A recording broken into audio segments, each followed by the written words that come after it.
The thermometer outside the Taggart estate read 20 degrees below zero.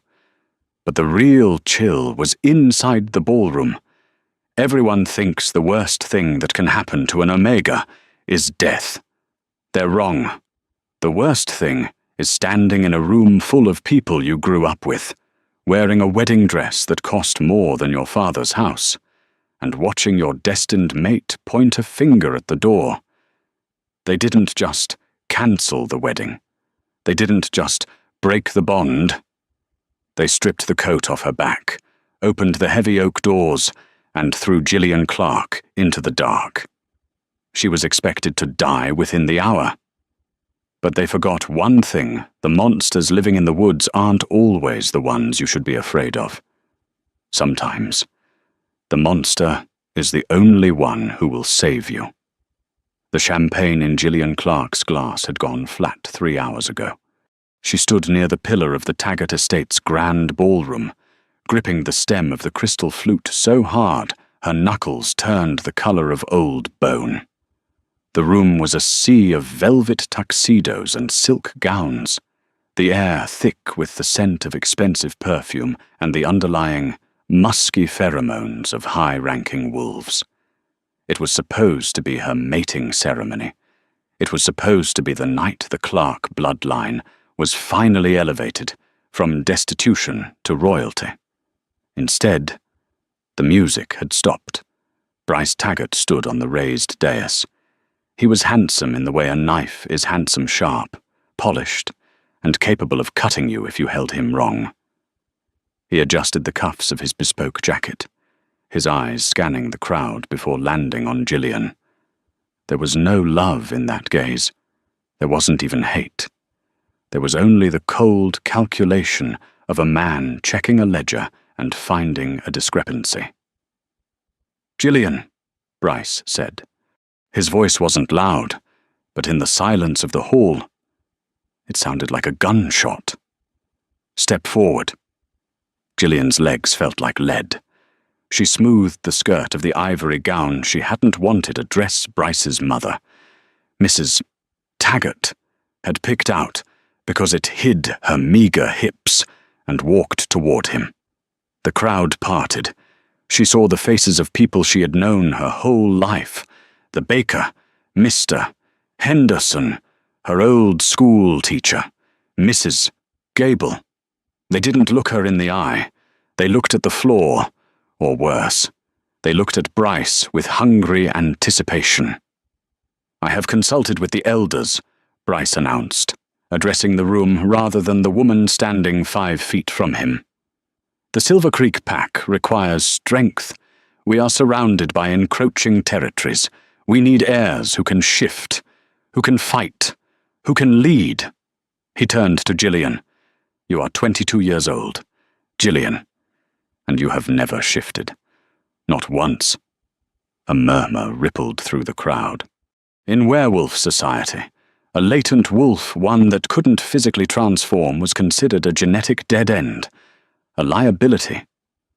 I can still feel the pack bond." "Bryce," Gillian whispered, her voice trembling. "My grandmother was a late bloomer. It happens. Please." Bryce laughed, a short, dry bark of a sound. "A late bloomer, or just broken, I cannot mix Taggart blood with a defect. The contract is void." Gillian felt the blood drain from her face. "Void, but my family sold our land to pay for the dowry. If you void the contract, then your family is unfortunate," Bryce cut in. He stepped down from the dais and loomed over her. He smelled of cedar and arrogance. "But I am not a cruel man. I won't kill you for your failure.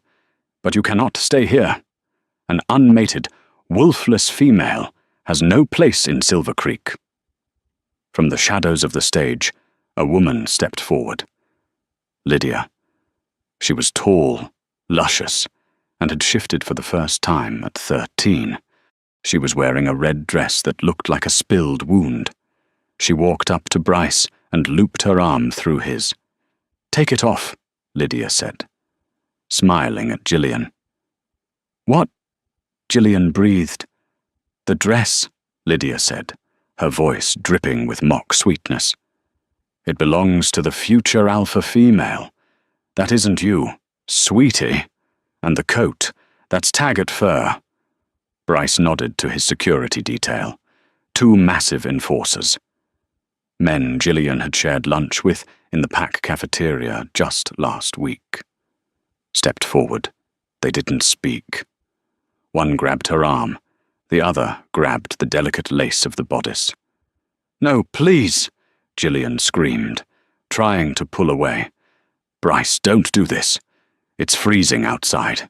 "Then you better start running," Bryce said, turning his back on her. "Maybe the exercise will finally trigger that wolf of yours." The sound of tearing fabric echoed through the hall. They stripped her of the outer layers, leaving her in just the thin silk slip and her undergarments. The shame burned hotter than fire. She tried to cover herself with her arms, tears blurring her vision. The guests were laughing now, the elite of Silver Creek, sipping their wine, watching the destruction of a human being as evening entertainment. The enforcers dragged her to the heavy double doors. The cold air rushed in as they opened them, a wall of white swirling in the darkness. "By order of Alpha Taggart," one of the enforcers grunted, shoving her forward. "You are exiled," she stumbled, her bare feet hitting the ice-slicked stone of the patio. The doors slammed shut behind her. The heavy lock clicked. Gillian Clark was alone. The cold didn't hurt at first. It was a shock, a physical blow that knocked the breath out of her lungs. But within minutes, the pain arrived. It felt like thousands of needles were being driven into her skin. Gillian screamed at the door, pounding her fists against the wood until her knuckles bled. "Open up. Please, I'll die out here." Inside, the music had started again, a jazz waltz. They were dancing. She turned around. The blizzard was a white curtain, reducing visibility to less than 3 feet. The Taggart estate sat on the edge of the civilization, bordered by the deep, forbidden woods of the Obsidian Ridges. To the south lay the town, 5 miles away. To the north, nothing but mountains and death. She had to move.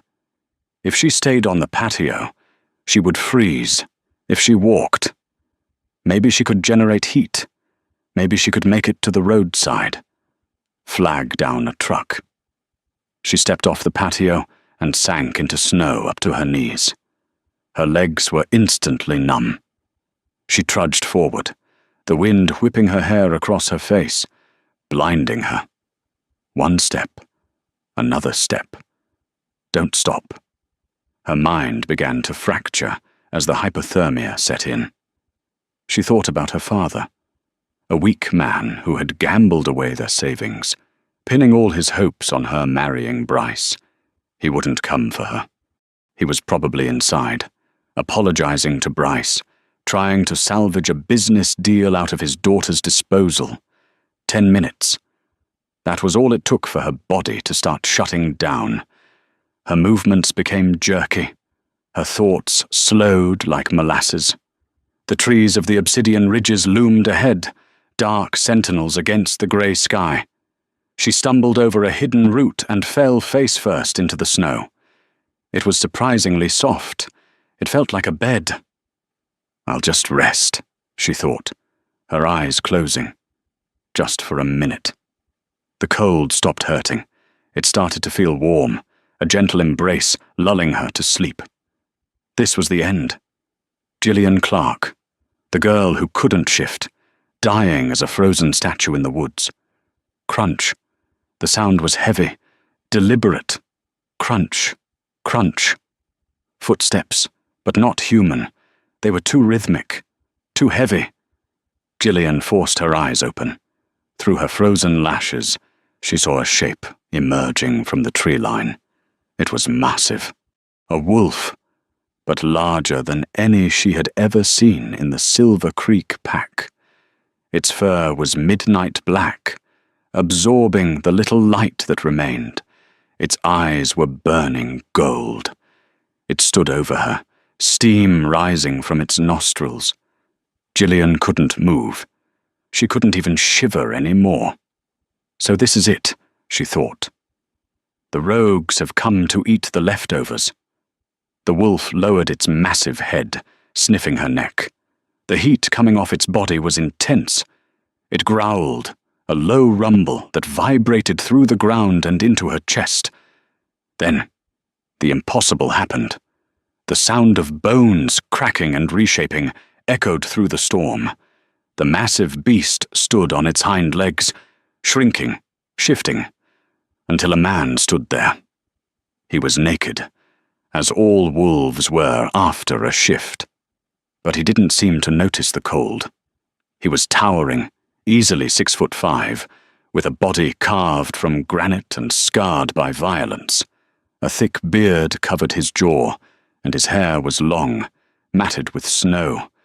He looked down at her with eyes that held no pity, only a fierce, terrifying intensity. He didn't ask if she was okay. He didn't ask her name. "You're on my land," the man said. His voice was like grinding stones. "Help!" Gillian squeaked, the word barely a vapor. The man looked back toward the lights of the Taggart estate, glowing faintly in the distance. He spat into the snow. He looked back at her, his gaze lingering on the torn silk of her slip, the blue tinge of her lips. "They threw you away," he stated. It wasn't a question. He crouched down, his face inches from hers. He smelled of pine, blood, and wood smoke. "If I leave you, you die. If I take you, there is no going back. You belong to the mountain." Gillian couldn't speak. She just reached out a trembling hand, her fingers brushing his knee. The man grunted. He reached down and scooped her up as easily as if she were a doll. The heat radiating from his skin was painful against her frozen flesh, but she buried her face in his chest, seeking it out. "Hold on," he growled, "and don't die on me. I hate digging graves in frozen ground."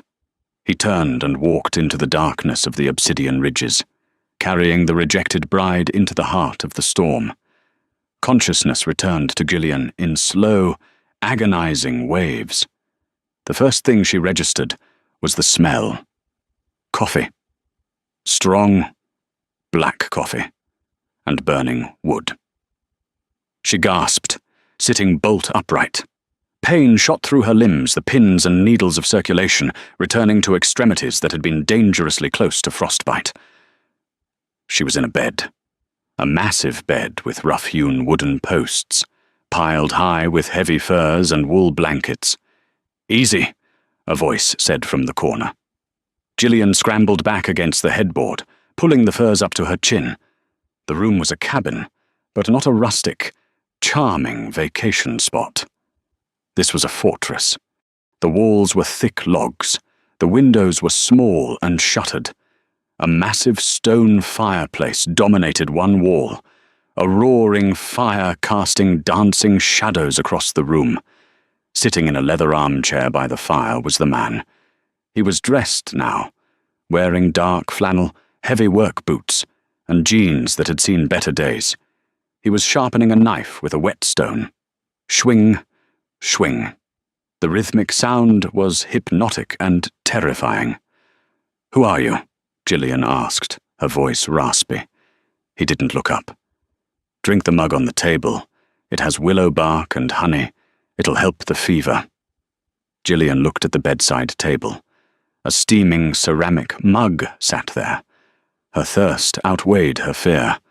She grabbed it and drank greedily. The warmth spread through her chest. "Where am I?" she asked, putting the mug down. "Sector 4, Deep Woods," the man said. He finally looked up. His eyes were that same piercing gold. In the firelight, the scars on his face were more visible. 3 claw marks raked down the left side of his neck, disappearing under his shirt. "About 10 miles from the Taggart border. 10 miles!" Gillian gasped. "How long have I been asleep?" 2 days. 2 days." She threw the covers off, intending to jump out of bed, but realized she was wearing a t-shirt that was 5 sizes too big for her. It smelled like him. She froze. "My clothes." "Burned them," he said flatly. "They were useless silk rags. You need wool up here." He stood up. The room seemed to shrink. He was overwhelmingly large. He walked over to the stove and poured himself more coffee.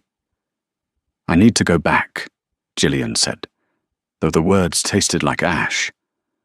"My parents, they don't know." "Your parents signed the exile papers yesterday morning," the man said. He reached into his back pocket and pulled out a crumpled piece of paper, tossing it onto the bed. Gillian picked it up with trembling fingers. It was an official decree from the Silver Creek Council. Termination of parental rights and citizenship. Signed by Bryce Taggart, witnessed by her father, Thomas Clark. "They erased you," the man said. He took a sip of his coffee, watching her over the rim. As far as Silver Creek is concerned, Gillian Clark froze to death on Tuesday night. A tragic accident. Gillian stared at her father's signature. The betrayal cut deeper than the cold ever had. She crumbled the paper, a sob escaping her throat. She curled into a ball, shaking. She expected the man to tell her to shut up, or to leave. Instead, the mattress dipped. He sat on the edge of the bed. He didn't touch her, but his presence was a heavy, grounding weight. "Tears won't heat this cabin," he said quietly. "Anger will." Gillian looked up at him, wiping her eyes. "Who are you? Why did you save me?" The man looked at the fire. A shadow passed over his face, a look of ancient, weary sadness. "My name is Cairo," he said. The name hit Gillian like a physical blow. She stopped breathing. Everyone knew the story. The boogeyman of the North, the exiled king. 5 years ago, Cairo Volkov had been the alpha of the strongest pack in the state. Then, he had gone mad, so the stories said, massacred his own council, and vanished into the mountains. Mothers used his name to frighten children into behaving. "Cairo Volkov," she whispered, inching away from him. "The Mad King." Cairo let out a humorless chuckle. "Is that what Bryce calls me these days? Creative?" He turned to face her fully. "I'm not going to hurt you. Gillian, if I wanted you dead, I would have left you in the snow for the crows." "Then what do you want?" "I want to know why," Cairo said, his eyes narrowing. "Why did the Taggart heir throw away a catalyst?" Gillian frowned. "A what?" "A catalyst," Cairo repeated. He reached out, his calloused hand hovering near her face. "You don't know. Do you? You think you're wolfless." "I am," she said shamefully. "I've never shifted." "Because you were poisoned," Cairo said. The silence in the cabin was deafening. The fire popped, a log settling into the embers. "What?" Gillian asked. "I smelled it on you the moment I picked you up. Wolfsbane mixed with silver nitrate, diluted over years. Someone has been suppressing your wolf since you were a child." "Gillian," Cairo's jaw tightened, "and I intend to find out who. Because the only reason to suppress a wolf like yours is if they are terrified of what you will become." Gillian stared at her hands. "Poisoned by who? Her parents?" "Bryce." "Why do you care?" she asked. Cairo stood up, walking back to the window to peer out at the snow-covered forest. "Because the Taggarts took everything from me, too, and I think it's time we took something back." He turned to her, and for the first time, the terrifying intensity in his eyes looked like hope, or perhaps vengeance. "Get dressed. Gillian, we have work to do." The process of removing 15 years of poison from the bloodstream was not a medical procedure. It was an exorcism. Cairo had spent the morning foraging for roots that grew deep beneath the frost line, devil's claw and winterbane. He crushed them into a paste in a mortar made of volcanic rock, his movements efficient and silent. Gillian watched him from the bed, her body aching with a phantom fever. She felt hollowed out by the revelation. Her parents hadn't just neglected her, they had actively clipped her wings to keep her grounded. "This is going to hurt," Cairo warned, approaching the bed with a bowl of dark, viscous sludge. "It will force your body to reject the toxins. You will vomit. You will burn. You will wish I had let you freeze." "Do it," Gillian said, her voice steady despite the fear fluttering in her chest. She had nothing left to lose. He handed her the bowl. It smelled like sulphur and old earth. She drank it in one gulp, gagging as the sludge slid down her throat. For the first 10 minutes, nothing happened. Then, the fire started. It began in her stomach, a roiling heat that quickly spread to her veins. Gillian gasped, clutching her stomach. It felt like someone had poured molten lead into her blood. She screamed, her back arching off the mattress. "Breathe!" Cairo's voice was right beside her ear. He had stripped off his flannel shirt, his skin radiating that intense alpha heat. He climbed onto the bed behind her, pulling her back against his chest, locking his arms around her thrashing form. "Fight it, Gillian. Don't let it consume you." The next 6 hours were a blur of agony. Gillian purged until there was nothing left, shaking violently. Her skin turned grey, then flushed red. Through it all, Cairo didn't let go. He held her through the convulsions, whispering ancient words in a dialect she didn't recognize Old Wolf, the language of the first packs. At the height of the fever, she hallucinated. She saw Bryce Taggart laughing. She saw her father counting money. And then she saw a white wolf, massive and blindingly bright, tearing through the darkness. "Cairo," she whimpered, her head lolling back against his shoulder. "It hurts. Make it stop." "I can't," he murmured, his hand stroking her sweat-dampened hair. "Pain is the price of power. Endure it." He sponged her forehead with cool water. He held a cup to her lips when her throat was parched. For a man rumored to be a savage killer, his touch was surprisingly gentle. It was the touch of a man who knew the value of life because he had seen so much death. By dawn, the fever broke. Gillian lay limp against the pillows, feeling scrubbed raw but strangely light. The heavy fog that had clouded her mind for years was gone. Her senses were dialed up to 11. She could hear the wind shifting the snow on the roof. She could smell the pine sap in the logs of the wall, and she could smell him. Cairo was asleep in the chair by the fire, his head resting on his hand. To her new nose, he didn't just smell like wood smoke anymore. He smelled like home, like rain on dry earth, like safety. She sat up. Her muscles were sore, but they felt different, denser, charged with electricity. Cairo's eyes snapped open. He didn't groggily wake up. He went from asleep to alert in a nanosecond. He looked at her, his golden eyes scanning her face. "Your eyes," he said, his voice rough with sleep. Gillian scrambled to the small mirror hanging over the wash basin. She gasped. Her eyes, usually a dull hazel, were now a vibrant, swirling amber. Not quite the gold of an alpha, but bright, predatory, and alive. "The poison is gone," Cairo said, standing up and stretching. His back muscles rippled. "Now, we see what you really are." "What happens now?" Gillian asked, touching her face. Now, Cairo said, walking to a hidden cabinet in the floorboards and pulling out a heavy, leather-wrapped bundle.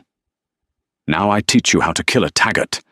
He unwrapped the bundle to reveal 2 combat knives and a sleek, matte-black handgun. I don't know how to fight, Gillian said. You're a wolf, Cairo corrected. You know how to kill. You just forgot. He tossed her a knife. She caught it by the handle, her reflexes faster than she anticipated. We have a month before the winter solstice, Cairo said. That's when the council meets. That's when we take them down. But first, we need proof. We need to know who supplied the poison. How do we find that out? Cairo smiled, a sharp, dangerous expression that made her heart race. We're going to pay a visit to the only man in the territory who hates Bryce as much as I do. We're going to the Rat King. The town of Black River sat on the edge of the Taggart territory, a grim collection of dive bars, mechanic shops, and motels that rented rooms by the hour. It was a no-man's land, a neutral zone where pack laws were loose, and money was the only alpha. Cairo had driven them down from the mountain in a battered, rusted pickup truck he kept hidden under a tarp. Gillian wore a beanie pulled low over her ears and an oversized aviator jacket Cairo had given her. She felt like a spy in a bad movie, but the adrenaline thrumming in her veins was real. Keep your head down, Cairo instructed as they parked behind a dilapidated warehouse known as the Rusty Hook. Don't make eye contact. If someone touches you, break their wrist. Can you do that? I think so, Gillian said. Don't think. No. They entered the warehouse. The air was thick with cigar smoke and the smell of cheap beer. In the center of the room, a fighting pit was set up. 2 large wolves were grappling in human form, blood spraying onto the concrete. The crowd roared. Cairo moved through the crowd like a shark parting water. People stepped out of his way, their instincts warning them of a predator far higher on the food chain than they were. They headed for a steel door in the back. A massive bouncer blocked their path. Private game, the bouncer grunted. Cairo didn't slow down. He grabbed the bouncer by the throat and slammed him into the wall with enough force to crack the plaster. He leaned in, whispering something in the man's ear. The bouncer's eyes went wide. He paled and quickly stepped aside. Opening the door, inside was an office that looked surprisingly corporate. Leather sofas, mahogany desk, and a man in a tailored suit counting a stack of cash. This was Garrick, known as the Rat King because he controlled the underground trade of the entire state. He was a weasel of a man, thin and wiry, with eyes that darted everywhere. Cairo Volkov, Garrick said, not looking up from his money. I thought you were dead, or crazy, or both. Disappointed, Cairo asked, sitting on the sofa without being invited. He pulled Gillian down beside him. Bad for business if you're alive, Garrick said. He finally looked up, his gaze sliding to Gillian. And who is the little bird she smells? Potent, like unexploded ordnance. She's none of your concern, Cairo growled. I need a name, Garrick. I have many names. Cairo reached into his jacket and pulled out a small vial. It contained the residue of the poison he had purged from Gillian's system.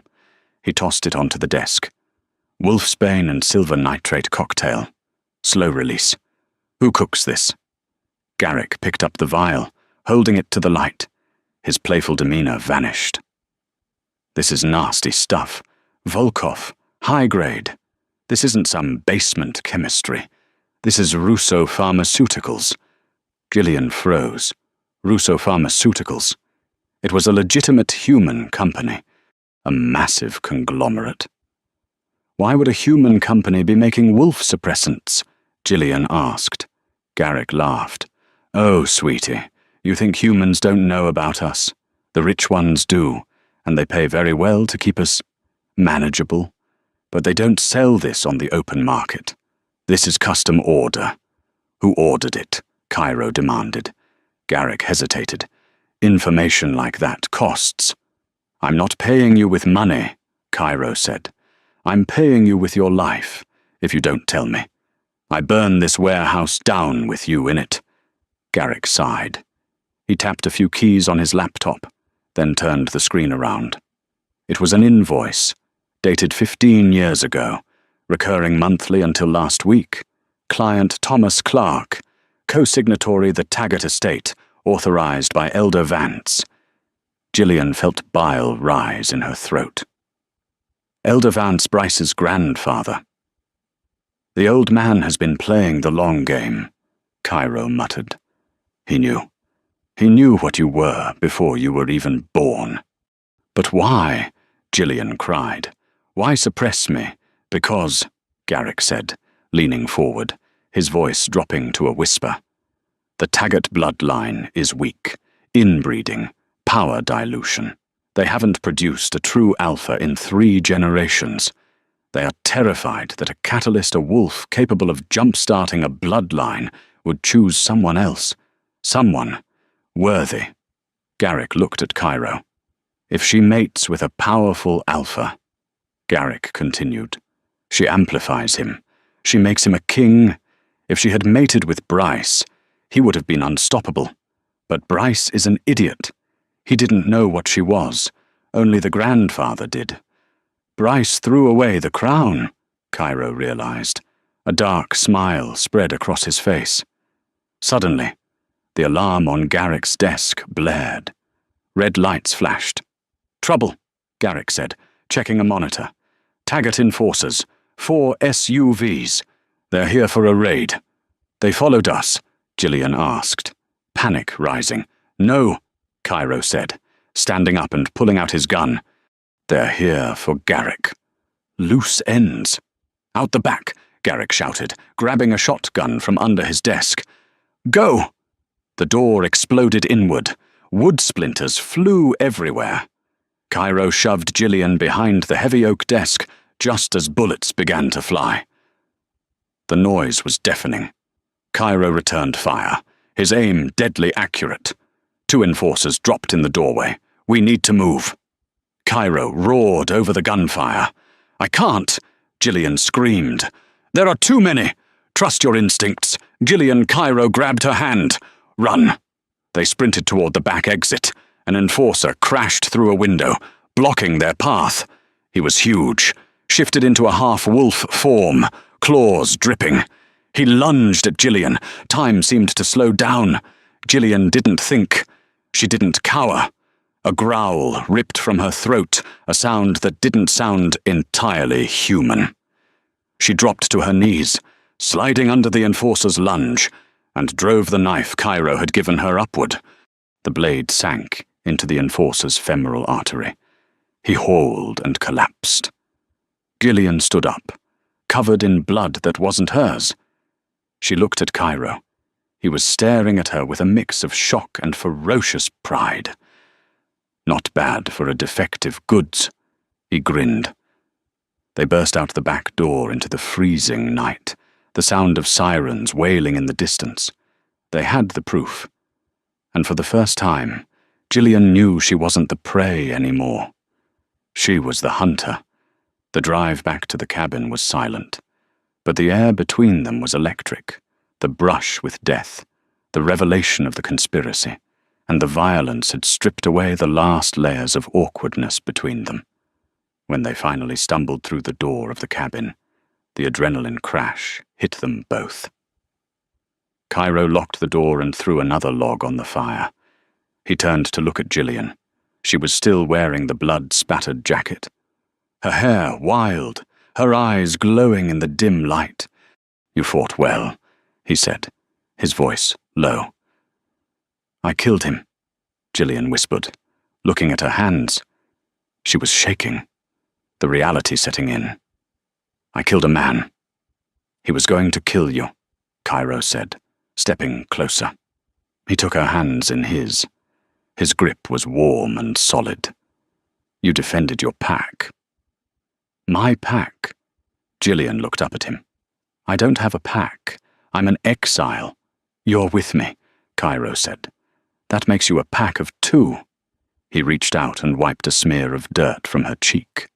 His thumb lingered there, rough against her soft skin. Gillian's breath hitched. The pull she had felt in the woods, the gravity that drew her to him, was suddenly overwhelming. Why did they fear me so much? Cairo, she asked softly. What is a catalyst? Really, a catalyst is a conductor, Cairo explained, his eyes searching hers. You are a vessel of pure lunar energy. You don't just shift, you resonate. If you mate with an alpha, you don't just bear his pups. You take his power and you double it. You heal him. You make him immortal in every way that matters. He stepped closer, his body pressing lightly against hers.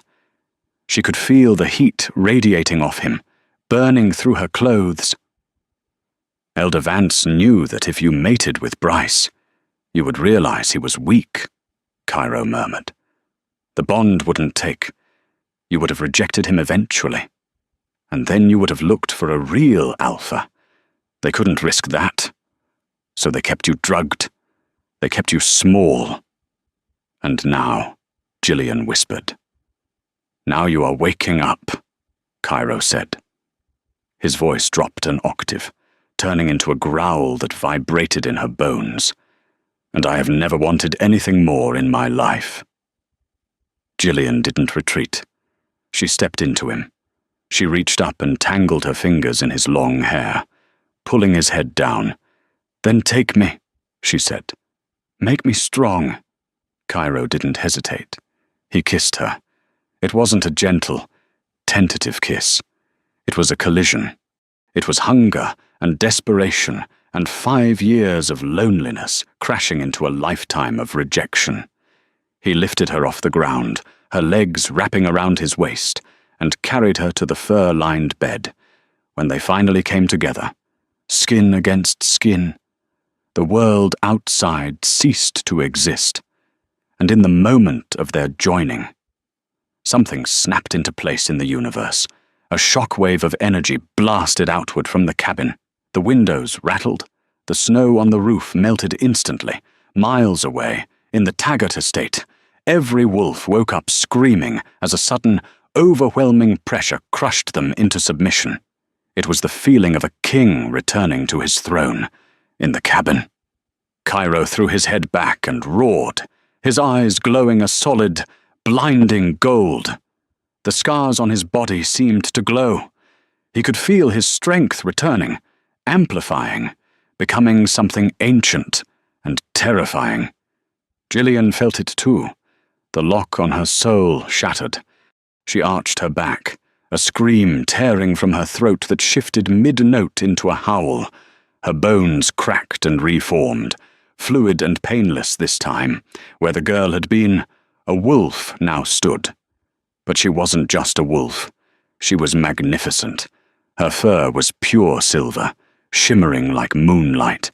She was smaller than Cairo, but she radiated a power that made the air crackle. Cairo shifted too, his massive black wolf towering over her. The black wolf and the silver wolf. Shadow and light. They circled each other on the bed, nuzzling, biting playfully. The bond was complete. The circuit was closed. Cairo was no longer just an exile. He was a super alpha, charged by a catalyst, and Gillian was no longer a rejected bride. She was the queen of the north.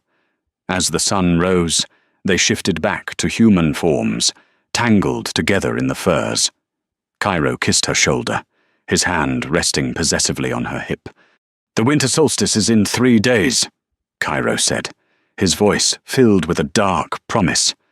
Gillian looked at him, her amber eyes hardening into steel. Let's go crash a wedding, she said. The great hall of the Taggart estate was a monument to excess, a gilded cage designed to make its inhabitants forget the savage darkness of the woods outside. Crystal chandeliers the size of small cars dripped from the ceiling, casting a fractured, diamond-like light over the congregation. The air was perfumed with hothouse orchids and the metallic tang of expensive champagne, masking the underlying scent of fear that had permeated the pack for weeks. It was the winter solstice, the holiest night in the lupine calendar. Yet the atmosphere felt less like a celebration and more like a coronation for a tyrant. Bryce Taggart stood center stage, bathed in a spotlight that made his tuxedo gleam. He looked every inch the alpha he pretended to be, handsome, polished, and utterly hollow. Beside him stood Lydia, preening in a crimson gown that hugged her curves like a second skin. She wore the smug expression of a woman who believed she had won the lottery, oblivious to the fact that the ticket was counterfeit. "Tonight!" Bryce bellowed, his voice booming through the high-end sound system. "We do not just mark the turning of the season. We celebrate a new era. The weakness has been purged from our ranks. We have trimmed the dead branches to let the tree grow taller." He paused for applause. It came, but it was polite, scattered, and lacking the raucous enthusiasm of a true pack meeting. The wolves of Silver Creek were on edge. They had felt the tremors in the earth. They had heard the phantom howls carried on the wind from the deep mountains. Sitting in the front row was Bryce's grandfather, Elder Morrow. The old wolf leaned heavily on a cane, topped with a silver skull, his eyes hard and flinty. He nodded approvingly at his grandson. Morrow was the architect of this deception, the man who had woven a 15-year web of poison to suppress a power he couldn't control. He believed the loose ends were frozen and buried under 6 feet of snow. He believed he had won. "And to seal this night," Bryce continued, raising his glass high, "I announce my official mating to Lydia. She is a true wolf, strong, capable, a mother worthy of the Taggart legacy." Lydia stepped forward, tilting her head to bare her neck for the ceremonial bonding bite, her eyes fluttering shut in anticipation. Boom! The sound was not a knock. It was a detonation. The massive double-oak doors at the back of the hall doors that had stood for a century, reinforced with iron bands, didn't just open. They were blasted off their hinges. The explosion of wood and twisted metal sent shrapnel flying across the room, skidding across the polished marble floor like deadly confetti. The live orchestra screeched to a halt. A woman screamed, the sound piercing and sharp, before being choked off into a terrified, suffocating silence.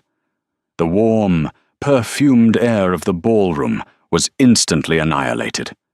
The blizzard from outside roared in, a physical wall of freezing wind and swirling snow that extinguished the candles instantly. For a heartbeat, the room was plunged into gloom, illuminated only by the flickering emergency lights that buzzed to life. Then, in the swirling white vortex of the doorway, 2 pairs of eyes ignited.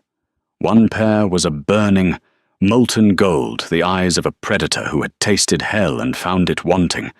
The other was a luminous, electric amber, bright, ancient, and terrifyingly clear. Cairo Volkov stepped out of the storm and into the light. He wore a black tactical suit that did nothing to hide the lethal width of his shoulders or the terrifying scars that mapped his neck. He moved with the fluid, predatory grace of a panther, his presence so heavy it felt like the gravity in the room had doubled. But it was the figure beside him that stole the breath from every lung in the hall. Gillian Clark walked into the room where she had been sentenced to death. She was unrecognizable. The hunched, timid girl who had been dragged out in her underwear was gone, burned away by the fire of the deep woods. In her place stood a queen carved from ice and vengeance. She wore a gown of midnight blue velvet that seemed to absorb the light. cut high to reveal a leg defined by hard-earned muscle. A fur cloak, real timber wolf fur. The pelt of a challenger Cairo had slain, draped over her shoulders, declaring her status to anyone who knew the old laws. She didn't look at her parents, who were cowering near the buffet table. She didn't look at the guests. Her gaze was locked on the dais. "I believe," Cairo's voice rumbled, projecting to every corner of the silent hall without the need for a microphone, "that you are sitting in my chair." Bryce turned the color of ash. The champagne glass slipped from his fingers, shattering on the floor with a sound that seemed deafening in the quiet. "Cairo, you're dead. The mountains. No one survives the mountains." "Disappointed?" Cairo asked. He began to walk down the center aisle. The crowd parted like the Red Sea. It wasn't a choice. It was instinct. The alpha aura rolling off Cairo was a physical force, a heat that pressed against their skin, demanding submission. Wolves, men and women who prided themselves on their rank, bowed their heads instinctively as he passed, their inner wolves whining in submission to a superior predator. Panic flared in Bryce's eyes. He looked at the 12 enforcers lining the walls, men he paid, men he thought were loyal. "Guards, kill them. They are rogues. Fire!" The enforcers hesitated, confusion warring with duty. They raised their automatic weapons, aiming at the center aisle. Gillian didn't flinch. She didn't break her stride. She simply lifted her chin, her amber eyes flashing with a sudden, blinding intensity. She drew breath, and when she released it, the sound that tore from her throat wasn't human. It was a resonance that vibrated in the marrow of every person in the room. "Heal!" The command hit the room like a physical shockwave. It wasn't a request. It was the voice of the catalyst, a biological imperative that overrode free will. The enforcers didn't just stop, they collapsed. Their knees hit the marble with bone-jarring force. Weapons clattered to the floor as they bowed their heads, their bodies trembling as their inner wolves forced them into total submission before the source of the power.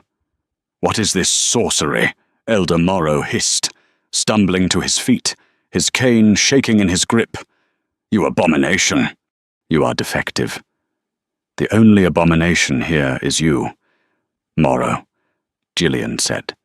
Her voice was cool, melodious, and sharp as a scalpel. She stopped 10 feet from the stage. She reached into her cloak and pulled out a thick stack of papers, the invoices from Russo Pharmaceuticals, stained with the blood of the men who had tried to hide them. With a flick of her wrist, she threw them into the air. The ventilation system caught them, scattering the damning evidence like snow over the heads of the terrified guests. "Read them," Gillian commanded, her voice rising with the fury she had suppressed for 22 years. 15 years of poison. You didn't just exile me, you drugged me. You drugged your own people to keep them weak, to keep them docile, so a line of weak men could play at being kings. A murmur rippled through the crowd as guests snatched the papers from the air. "Mr. Henderson," the baker, read one and looked up, his face twisting in horror. "Mrs. Gable." The teacher gasped, clutching the invoice to her chest. The betrayal was absolute. "She's lying," Lydia shrieked, her voice shrill and desperate. She shoved Bryce, trying to spur him into action. "Do something, she's a wolfless freak killer." Gillian turned her gaze to Lydia. She smiled. It was a smile that promised no mercy. "Am I?" Gillian stepped back, giving herself room. She closed her eyes and reached for the bond that now tethered her to the moon, to the earth, and to Cairo. Snap, crack. The sound of shifting bones echoed like gunshots. Usually, a shift was painful to watch, a grotesque rearrangement of anatomy, But this was different. This was fluid. It was art. 1 second she was a woman in velvet. The next, a massive silver wolf stood in the center of the hall. She was magnificent. Her fur didn't just reflect light, it seemed to generate it, shimmering with an ethereal, lunar glow.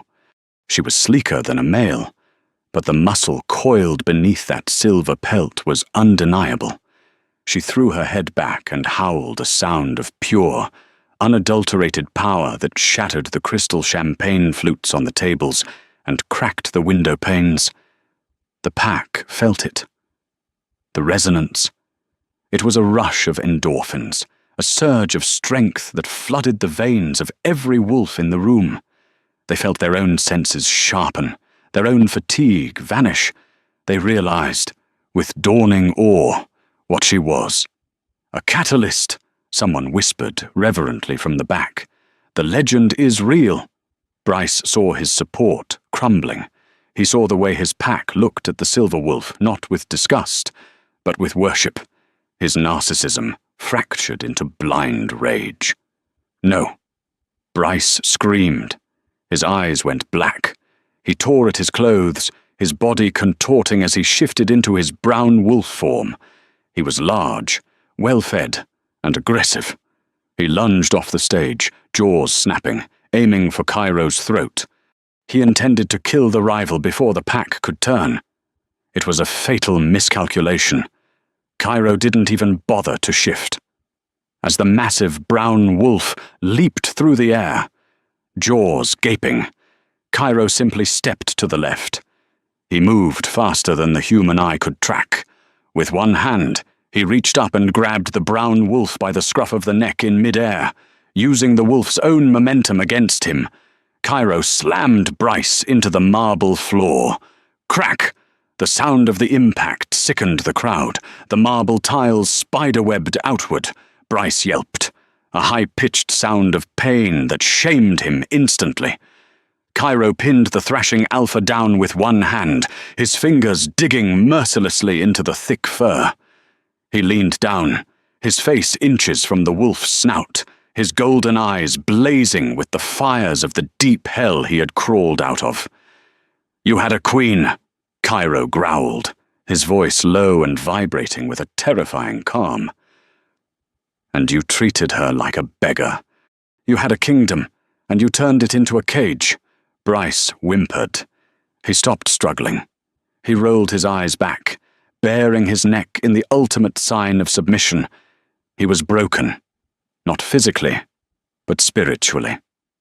Cairo looked up. The silver wolf trotted over, her paws silent on the stone. She shimmered and reformed, the velvet dress cascading back over her human form, as if woven from the mist itself. Gillian stood over her former fiancé, looking down at the creature who had thrown her into the snow.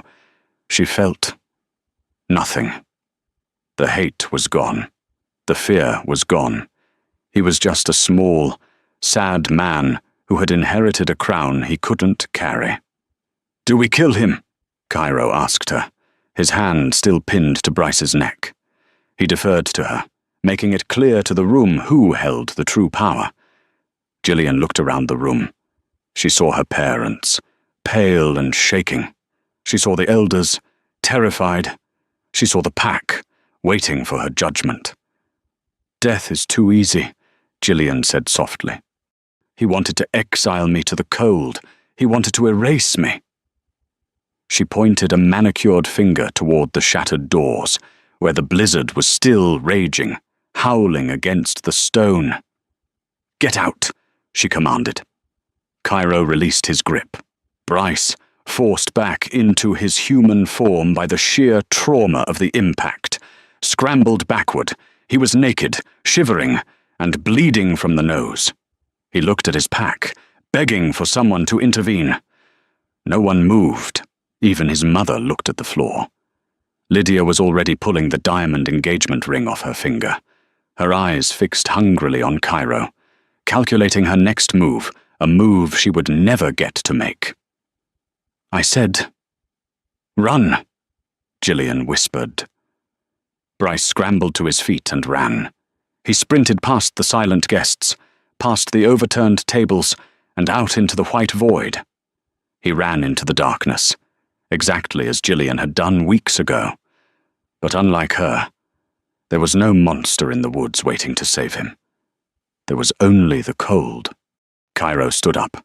Wiping his hands on a napkin he plucked from a nearby table. He turned to the crowd. He didn't speak. He didn't have to. One by one, the wolves of Silver Creek dropped to one knee. First the enforcers, then the common families, then the wealthy elite, Gillian's parents, tears streaming down their faces, whether from regret or fear. It didn't matter, fell to their knees. And finally, Elder Morrow, trembling with the realization that his era was over, bowed his head to the floor. Cairo walked to Gillian. He took her hand, raising it to his lips. Then he led her up the stairs to the dais, to the two high-backed velvet chairs that sat empty. He didn't sit. He waited. Gillian sat first. She arranged her dress, rested her hands on the armrests, and looked out at her pack. Her eyes flashed amber, a warning and a promise. Only then did Cairo sit beside her, the king and his queen. "The Taggart reign is over," Cairo announced, his voice finalizing the coup. "The Volkov pack is reborn." Outside, as if commanded by the catalyst herself, the storm finally broke. The heavy clouds parted, revealing a full, bright moon shining down on the pristine snow, illuminating the new rulers of the North. Gillian Clark wasn't just a survivor. She was the storm that had come to clear the air. And as she looked at Cairo, feeling the warmth of his hand over hers, she knew that the best revenge wasn't death. It was living. It was ruling. It was being loved by the monster when the world had called her a defect. She leaned her head on his shoulder, and for the first time in her life, the cold didn't bother her at all. And that, my friends, is the story of Gillian and Cairo. It's a brutal reminder that sometimes your value isn't seen by the people around you because they are looking at you through the lens of their own insecurity. They threw Gillian into the snow, expecting her to fade away. But they forgot the most important rule of nature. Diamonds are forged in pressure, and wolves are forged in ice. She wasn't defective. She was just waiting for the right spark to ignite her fire. It makes you wonder how many of us are letting people who don't understand our worth dictate our happiness. Maybe the wilderness you're afraid of is exactly where you need to go to find your power. Sometimes, the thing that scares you the most is the only thing that can save you. What did you think of the ending? Was exiling Bryce enough, or did he deserve a harsher punishment? And what do you think happened to the parents? Let me know your theories in the comments below. If you enjoyed this story of revenge, romance, and redemption, please smash that like button. It really helps the channel grow. Don't forget to subscribe and hit the notification bell so you never miss a story from the park. I'll see you in the next video. Stay wild.